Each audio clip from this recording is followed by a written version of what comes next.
pourrait se demander, est-ce que tout ça est bien réel? C'est certainement ce qu'ont pensé les Vénézuéliens en se réveillant au bruit des frappes américaines le 3 janvier dernier. Drôle de manière de démarrer l'année, pour le reste du monde, c'est aussi la gueule de bois face à ces images d'un président capturé et menotté. Pourtant, Donald Trump n'a cessé de le marteler, place à la loi du plus fort. This was one of the most stunning, effective and powerful displays of American military might and competence in American history. Et si le monde avait déjà changé? Avec son coup de force au Venezuela, le président américain a donné carte blanche aux nouveaux empereurs. Poutine en Ukraine, Xi à Taïwan. Face à ça, le respect des frontières et du droit international n'a plus force de loi. Et l'Europe dans tout ça? Menace économique, militaire et même idéologique, piégée par ces luttes d'influence, que peut-elle faire pour ne pas disparaître? On vient de le voir, le coup de force des États-Unis au Venezuela le 3 janvier dernier, ce sont des images marquantes. C'est un tournant géopolitique majeur. Alors ici, à la rédaction d'Arte, on a fait le choix de revenir sur ces événements et surtout de se prendre le temps pour se poser ensemble, pour y réfléchir et pour essayer de comprendre tout ça. Salut Anne-Charlotte. Salut Alexis. Alors oui, comme tu le dis, un président américain qui arrête un président étranger dans son propre pays, malheureusement, ce n'est pas la première fois que ça arrive, mais ça vaut quand même le coup qu'on s'y arrête. Alors pour rappel, ces derniers mois, Donald Trump avait clairement ciblé Nicolás Maduro comme son ennemi numéro 1. Aujourd'hui, il est poursuivi à New York avec sa femme pour des faits de narcoterrorisme. Donc officiellement, les États-Unis lui reprochent des accointances avec les cartels et d'avoir une certaine responsabilité dans l'afflux de drogue aux États-Unis aujourd'hui. Allez, c'est parti. On va d'abord s'intéresser aux ressources du Venezuela et à ses réserves de pétrole. Et pour cela, Anne-Charlotte, tu t'es penchée sur les cartes, sur les chiffres, sur les images et aussi sur des déclarations politiques comme celle de Donald Trump qu'on a entendues tout à l'heure. Oui, alors j'avoue, je me suis un petit peu amusée, c'est un peu facile, surtout avec les déclarations de Donald Trump. Mais donc, on va revenir un peu sur sa conférence de presse dans sa résidence de Mar-a-Lago en Floride, juste après l'arrestation de Nicolás Maduro. Et si on se demande pourquoi cette arrestation, qu'est-ce qu'il cherche au Venezuela, en fait, il suffit de l'écouter, c'est très clair, il y a un mot qu'il a prononcé une vingtaine de fois. Regarde. You know, they stole our oil. Oil, the oil infrastructure, oil company, the oil business. Gonna make a lot of money.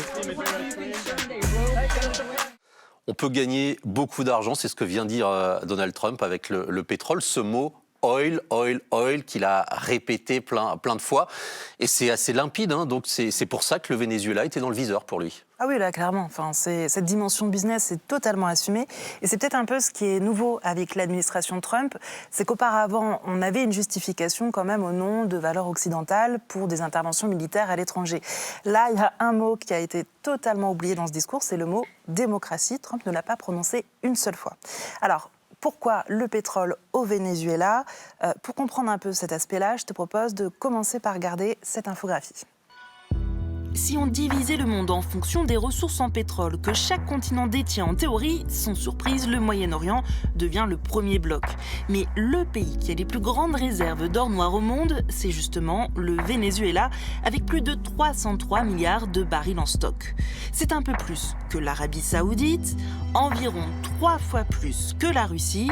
Et pour finir, comparé au Venezuela, les États-Unis ont des ressources moins importantes, presque 69 milliards de barils de réserves de pétrole.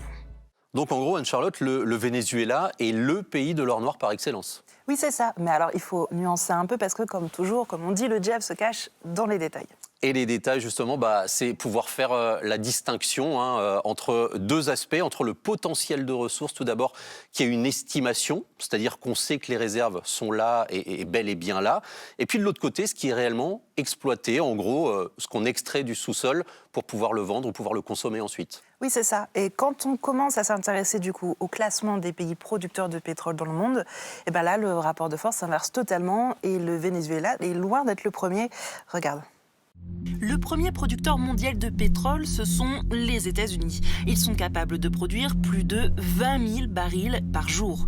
Viennent ensuite l'Arabie Saoudite et la Russie. Et assez loin dans le classement, on retrouve le Venezuela, qui n'est que le 21e producteur de pétrole du globe. Il y a énormément de pétrole, en tout cas au Venezuela, on vient de le voir, mais la production, elle, ne suit pas en termes de volume, en termes de quantité de barils. Malgré tout, ce qui est intéressant à savoir, c'est ce qu'en pensent les principaux concernés, les Vénézuéliens eux-mêmes, à propos de cette prise de contrôle des réserves de pétrole vénézuéliennes par les États-Unis. Et on va voir que les avis sont quand même plutôt partagés. C'est ce que nous a raconté Alice Campagnol. Elle est journaliste indépendante à Caracas. Elle y vit depuis 3 ans. Les partisans de Nicolas Maduro, anti-impérialistes, sont évidemment vent debout contre cette prédation. Par contre, du côté de l'opposition, c'est un autre son de cloche, c'est-à-dire qu'il y a beaucoup de gens qui voient cela comme une opportunité. Et je dis opposition, mais pas seulement. Alors moi, hier, je suis allée parler avec pas mal de monde de l'industrie pétrolière. Et en fait, j'ai vu, c'était étonnant, mais les gens qui m'ont parlé m'ont dit c'est une opportunité. Enfin, on va pouvoir travailler dans l'industrie pétrolière, parce qu'actuellement, c'est PDVSA, l'entreprise pétrolière publique, PDVSA qui est un peu en mauvaise posture, on va dire ça comme ça, qui paie mal, puisque tous les fonctionnaires finalement sont payés vraiment très peu comparé au niveau de vie ici au Venezuela. Donc, tous ces gens qui m'ont parlé m'ont dit ça y est, c'est une opportunité pour les ingénieurs en chimie, pour les ingénieurs en pétrochimie. Il y a même peut-être des gens qui sont partis travailler à l'étranger, qui vont revenir. Oui, alors quand on l'entend, ça peut paraître un petit peu étonnant comme témoignage, mais finalement pas tant que ça, puisque en faisant mes recherches, je suis tombée sur ça. Le problème du Venezuela aujourd'hui, c'est que le pays n'est pas en mesure d'exploiter tout son potentiel. Après des décennies de corruption, de sous-investissement, l'industrie pétrolière est en lambeaux. La preuve, l'année dernière, elle n'a produit qu'1% du pétrole mondial. Il faut dire qu'elle souffre aussi beaucoup des sanctions américaines et de l'embargo sur l'or noir vénézuélien, déjà imposé par Trump sous son premier mandat. Alors pourquoi Donald Trump veut absolument mettre la main sur le pétrole du Venezuela ? Pour y voir plus clair, pour essayer d'avoir des éléments d'explication, j'ai appelé une universitaire, elle est spécialiste de la politique étrangère américaine, elle s'appelle Rachel Townsend-Freund, et elle nous explique pourquoi, selon elle, les États-Unis convoitent l'or noir du Venezuela. Écoutons-la. Okay. Les États-Unis n'ont pas réellement besoin du pétrole vénézuélien. À mon avis, leur objectif est avant tout d'empêcher la Chine et l'Iran d'établir une présence très forte dans ce pays éminemment stratégique et situé, comme ils disent, dans leur voisinage. En gros, les États-Unis ne veulent pas laisser la place à d'autres puissances concernant le pétrole. Et le pétrole, justement, c'est l'un des leviers de leur action, de leur stratégie. C'est ce que m'a dit David Rigoulet-Rose, il est expert en géopolitique. Le pétrole est aussi une arme géopolitique. Alors, le fait d'en être, on va dire, d'en avoir le monopole, c'est aussi retirer cette ressource à d'autres qui sont des compétiteurs stratégiques. Une grande partie du pétrole vénézuélien était achetée par la Chine. Et en l'occurrence, on sait que un des enjeux mondiaux, c'est la compétition entre les États-Unis et la Chine. Donc, il s'agit de tarir aussi des sources sécurisées pour le compétiteur stratégique. Alors, si je comprends bien, ces experts à qui tu as parlé sont tous les deux d'accord, en fait. Le but de Trump, c'est pas tant de récupérer le pétrole, mais d'empêcher que la Chine ou d'autres ne le récupèrent. Enfin, moi, quand j'entends ça, ça me donne un peu l'impression que l'Amérique du Sud est devenue un champ de bataille d'une nouvelle guerre d'influence entre la Chine et les États-Unis. T'en penses quoi ? Bah oui, et d'ailleurs, c'est le moment pour nous là, de se pencher justement sur ces deux grandes puissances, ces deux grands rivaux que sont les États-Unis et la Chine. Et c'est d'ailleurs, Anne-Charlotte, le deuxième point qu'on va aborder maintenant. Est-ce qu'on assiste aujourd'hui au choc des empires ? Ah, quelle question. Alors, on va essayer d'y répondre.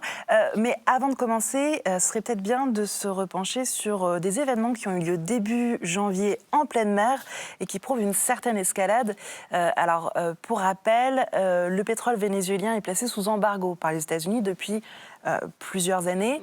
Néanmoins, il y a quand même d'autres pays qui parviennent à l'acheter avec ce qu'on appelle des flottes fantômes. Mais ce qui est nouveau, c'est que ces derniers temps, les États-Unis ont intercepté directement des navires en pleine mer. Je te propose de regarder les images parce qu'on les a et tu vas voir la première interception, la première saisie, elle est quand même assez impressionnante. Alors là, on est au large de l'Amérique latine le 7 janvier et les gardes-côtes américains interviennent sur le supertanker M. Sophia. Il est soupçonné de transporter du pétrole vénézuélien de manière clandestine à destination de la Chine. Pour rappel, la Chine est le premier acheteur du pétrole de Caracas. Le même jour, à proximité cette fois de l'Islande, les États-Unis ont intercepté le Marinera, un autre pétrolier. Le navire affichait le drapeau de la Russie et il était escorté par la marine militaire russe et même un sous-marin. Alors depuis, il y a eu d'autres opérations de ce genre et derrière ces images un petit peu spectaculaires, ce qui est vraiment intéressant et ce qu'il faut regarder en fait, c'est le message qui se cache derrière. Parce que ce qui est nouveau, c'est que ces interceptions en pleine mer ont été filmées et diffusées sur les réseaux sociaux de membres de l'administration Trump et des gardes-côtes américains. Il y a l'envie d'envoyer un message, j'ai l'impression. Oui, Anne-Charlotte, et puis le message d'ailleurs adressé au reste du monde. Et on ne peut plus clair, hein, c'est pas touche à notre jardin, pas touche à notre précaré, ne venez pas chez nous, sinon on n'hésitera pas à riposter. Et tout ça, cette doctrine, hein, c'est théorisé par les États-Unis depuis quand même très longtemps, c'est ce qu'on appelle la doctrine Monroe, mais revue, revisitée à la sauce Trump, que Trump a d'ailleurs rebaptisé lui-même. Eh bien, ça donne Donroe, tout à fait, Donroe, la contraction de Donald et de Monroe. Notre collègue à la rédaction d'Arte, Fred Toussaint, a d'ailleurs creusé le sujet. Et pour comprendre, eh bien, on regarde un extrait de son travail. Pour le président américain, l'Amérique latine doit redevenir un précaré de Washington, en s'inspirant de la doctrine Monroe.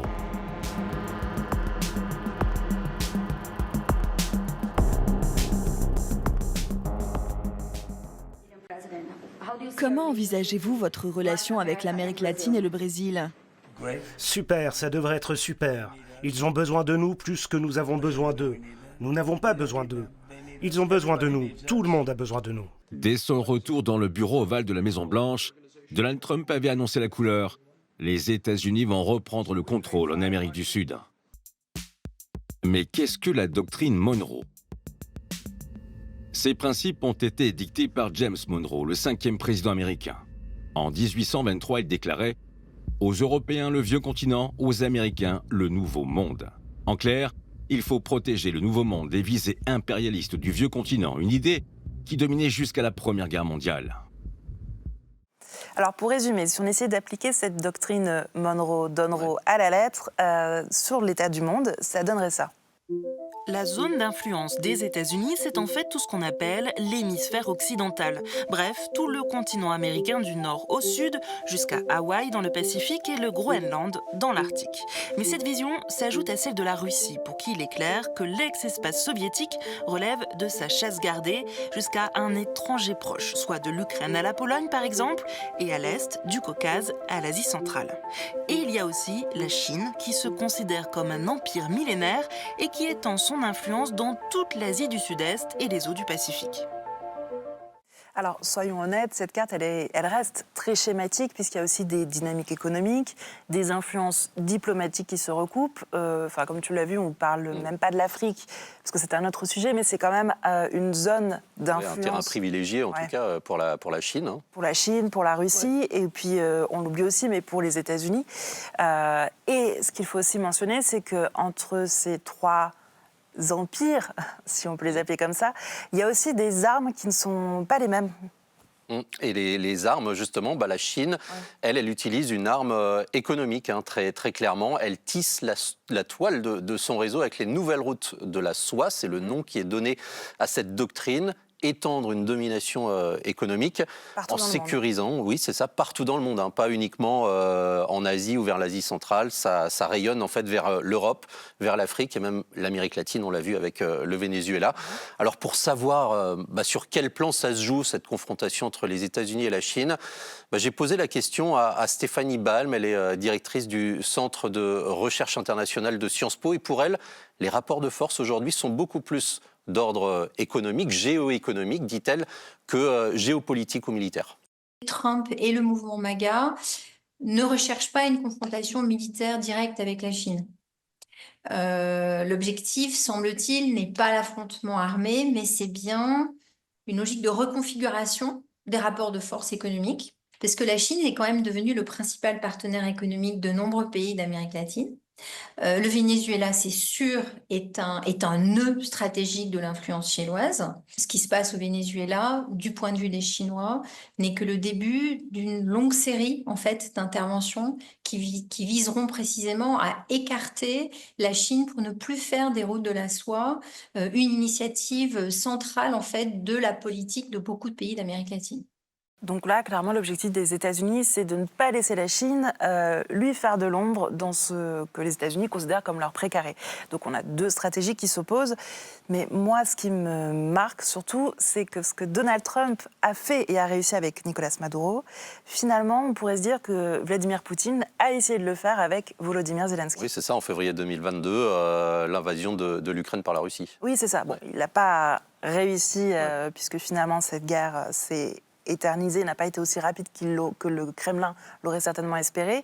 Néanmoins, ça montre quand même que États-Unis, Russie, un peu même stratégie avec cette logique de prédation en n'hésitant pas à recourir à la force armée. Ouais, et cette stratégie-là avec laquelle tu fais le parallèle entre la Russie et les États-Unis, c'est pas la stratégie de la Chine. Hein. La stratégie de la Chine reste clairement sur l'économie, sur étendre son influence grâce aux flux commerciaux, aux flux économiques. Et c'est comme ça que, pour le moment, elle maintient sa domination.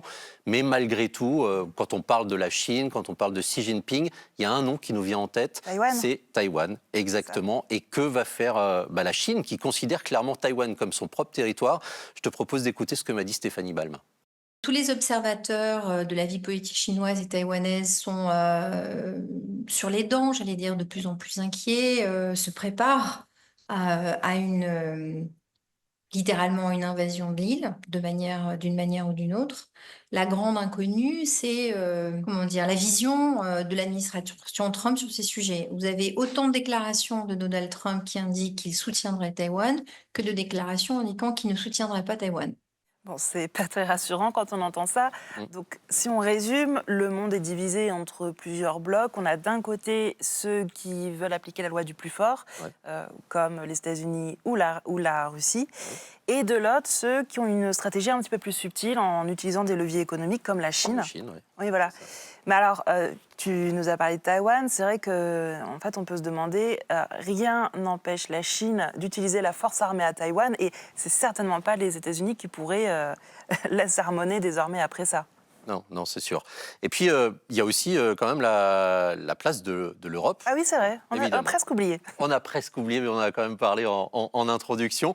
Et puis regarde, là, Arte, quand même, l'Europe, c'est notre quotidien, c'est notre ADN sur cette chaîne européenne. Est-ce que l'Europe, aujourd'hui, est une cible dans ce monde de brut, comme on le décrit ici? Quelle place occupe l'Europe entre les États-Unis d'un côté, la Chine de l'autre? Comment l'Union européenne peut-elle exister entre ces deux empires? Quelle place elle peut avoir et comment peut-elle se faire entendre et surtout aussi éventuellement résister? Alors, résister pour prouver qu'on existe, c'est un petit peu le mot approprié pour finir, parce qu'on va donc faire un focus sur notre vieux continent et sur sa puissance ou ses faiblesses. Et pour commencer, ce qui peut être intéressant, c'est de savoir comment l'Europe est vue ailleurs, et notamment par Donald Trump. Je ne sais pas si tu as entendu parler de ce document sur la stratégie de sécurité nationale. Oui, c'est ça. Qui a été publié le 5 décembre 2025. T'es journaliste, c'est ça. Et dedans, en fait, les États-Unis l'écrivent noir sur blanc. L'Europe est une puissance en déclin. Il y a même un danger civilisationnel qui court en Europe à cause de l'immigration, etc. Surtout, ce qui est intéressant, c'est qu'on se rend compte que les États-Unis ne voient plus l'Europe comme un allié, mais comme un marché à conquérir. Et on en a eu la preuve encore 24 heures à peine après l'arrestation de Maduro, c'est que Trump a eu une autre cible dans son viseur. Le Groenland. Hein. Oui, c'est ça. Le Groenland. Alors, pour petit rappel, le Groenland, c'est un territoire qui est en partie autonome et qui dépend du Royaume du Danemark, notamment pour les questions de défense et pour les affaires étrangères. Donc, je te propose d'écouter ce qu'a dit Donald Trump et de voir la réponse de la première ministre danoise. I will say this about Greenland. We need Greenland from a national security situation. It's so strategic. Right now, Greenland is covered with Russian and Chinese ships all over the place. We need Greenland from the standpoint of national security. And Denmark is not going to be able to do it, I can tell you. At hvis USA vælger at angribe et andet NATO-land militært, så hører alting op. Altså inklusiv vores NATO og dermed den sikkerhed, som er blevet tilvejebragt siden afslutningen på 2. verdenskrig. Et Mette Frederiksen, la première ministre danoise, effectivement, elle n'y va pas par 4 chemins et c'est sans tabou qu'elle parle de la fin de l'OTAN. Oui, et c'est un peu peut-être l'occasion pour nous de s'arrêter et refaire un point sur ce qu'est l'OTAN réellement, histoire de bien comprendre cette mise en garde du Danemark. Bah oui, alors il faut rappeler que l'OTAN, c'est l'organisation du traité de l'Atlantique Nord, c'est une alliance de pays d'Europe d'un côté et d'Amérique du Nord de l'autre. L'OTAN est née en 1949 et c'est sous l'impulsion des États-Unis que l'OTAN voit le jour. Pendant la guerre froide ? Oui, c'est au tout début de la guerre froide et c'est pour protéger initialement, le but initialement, c'est de protéger l'Europe contre une agression soviétique, une agression de l'URSS. Le principe, lui, c'est ce qu'on appelle la défense collective. Donc si l'un des membres de l'OTAN est attaqué, eh bien, les autres peuvent intervenir pour riposter, pour le défendre face à l'agresseur. Ça suppose quoi pour le Danemark dans ce cas-là ? Alors pour le Danemark, en fait, ça veut dire que si les États-Unis décidaient d'attaquer le Groenland, donc le Danemark, eh bien, ça signerait tout simplement la fin de l'OTAN. Oui, c'est ce que dit la première ministre danoise. En entendant ça, ça donne un peu l'impression que c'est quand même un pari hyper risqué de la part de Donald Trump. S'il attaquait un allié militaire, il mettrait fin à une alliance, tout ça pour se saisir d'un territoire. Qu'est-ce qui peut l'intéresser autant au Groenland ? Je ne sais pas si tu as une idée. Le Groenland, il y a quoi 57 000 habitants, donc a priori, ce n'est pas la domination de la population. On connaît le profil de Trump, on l'a dit, businessman, donc il y a autre chose derrière, forcément. Il y a les ressources, voilà, exactement. Alors, comme on n'a pas pu aller sur place, j'ai quand même sorti quelques images, histoire de voir de quoi l'on parle. Regarde. Le Groenland est situé dans la zone arctique. On estime que dans ce Grand Nord, il y aurait des ressources fossiles inexploitées parce que les gisements ne sont pas encore connus. Ça représenterait 13% du pétrole et 30% du gaz naturel qui n'ont pas encore été découverts dans le monde. Mais plus important encore, il y a ce qu'on appelle les minerais et les métaux critiques, comme le graphite, le lithium, le cuivre ou encore les terres rares. Alors tout ça, ces terres, ces minerais rares, on en a déjà entendu parler et surtout ce qu'il faut savoir, c'est que c'est essentiel pour les nouvelles technologies, pour les smartphones qu'on utilise, pour les ordinateurs, aussi pour fabriquer des turbines d'éoliennes, pour les batteries des voitures électriques, exactement, et puis aussi pour de l'armement comme les drones militaires.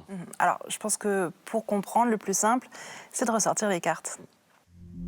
Même s'il n'y a aujourd'hui que 2 mines en activité, on sait que ces matières premières stratégiques sont présentes au Groenland. Selon les géologues, le territoire renfermerait 36 millions de tonnes de terres rares. Mais seuls 1,5 million de tonnes seraient vraiment exploitables à l'heure actuelle. Pour les États-Unis, le Groenland, ça a très clairement un intérêt, ça peut être vraiment intéressant. Quand on sait aujourd'hui que c'est la Chine qui est assise sur le plus grand gisement de terres rares. Oui, c'est ça. Et quand on regarde les chiffres, elle domine même 70% de la production de terres rares dans le monde, donc elle est incontournable. On comprend mieux pourquoi Trump lorgne autant sur le Groenland, mais l'île a un autre atout. Alors pour comprendre, je suis désolée, j'aime bien les cartes, je te propose qu'on regarde à nouveau des cartes, mais promis, c'est les dernières. Le Groenland est situé au cœur de ce qui pourrait être un nouveau carrefour hyper stratégique à cause de la fonte des glaces et du changement climatique. En passant par l'Arctique, on réduit de 40% la distance entre l'Asie et l'Europe, un gain de temps et d'argent pour le commerce mondial. Problème pour Trump, il n'est pas tout seul sur le coup, la Chine et la Russie sont de plus en plus présentes. On voit là la route côté américain, mais aussi celle côté russe et chinois, et c'est sans compter sur les bases militaires dans la région. La Russie en compte 4 autour du pôle Nord et les États-Unis en ont plusieurs en Alaska et même une au Groenland. Donc Trump veut le Groenland pour ses ressources en terres rares et aussi pour pouvoir contrôler les futures routes de l'Arctique. Oui, alors une fois qu'on a dit ça, on comprend bien pourquoi le Groenland est aussi attirant pour Donald Trump et que ce territoire soit aussi convoité par la Russie et la Chine. Reste quand même cette question, est-ce que tu penses que Donald Trump irait jusqu'au bout de sa menace, c'est-à-dire est-ce qu'il oserait vraiment saisir ce territoire par la force? Là, en fait, c'est peut-être un peu flou. En tout cas, il y a d'un côté Donald Trump qui, lui, assume de recourir à la manière forte si nécessaire. D'un autre côté, il y a son secrétaire d'État, le chef de la diplomatie, Marco Rubio, qui lui assure qu'il préférerait un bon deal, c'est dans la ligne trumpienne par excellence, pour acheter le Groenland. Alors, pour y voir plus clair, j'ai posé la question à nos experts, et tu vas l'entendre, ils sont un peu partagés.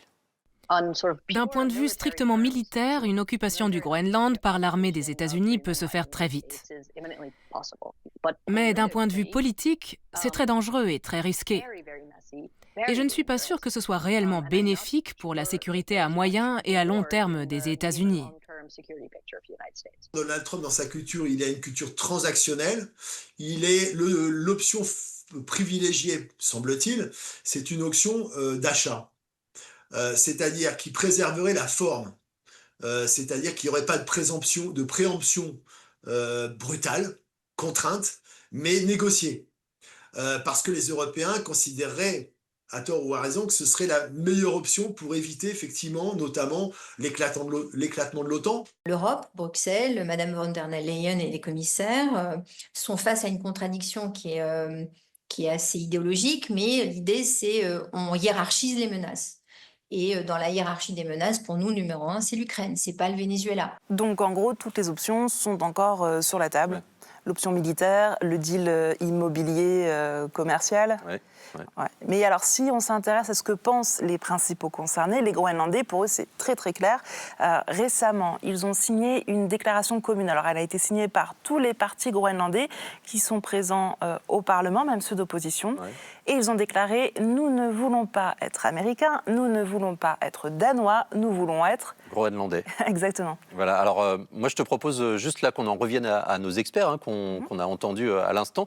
Il y a une expression qui me semble importante, c'est l'expression de hiérarchiser les menaces, car l'Ukraine tout simplement est aux portes de l'Europe, géographiquement c'est proche. Et c'est peut-être d'ailleurs ce qui explique ces réactions européennes assez tièdes, pas vraiment tranchées. Pour s'en rendre compte, je te propose qu'on en écoute quelques-unes. The messages that we hear regarding Greenland are extremely concerning. Solidarność europejska i poszanowanie integralności państw europejskich, to są takie elementarne kwestie, więc... The future of Greenland must be decided by the people of Greenland and by Denmark. Parfois on n'est pas les plus forts, souvent on n'est pas les plus grands, mais nous refusons le nouveau colonialisme et le nouvel impérialisme. Bon voilà, quand on entend ça, on se dit que l'Europe se met une nouvelle fois du côté de la défense des valeurs, du respect des frontières, de la volonté des peuples. Des principes fondateurs européens. De la démocratie.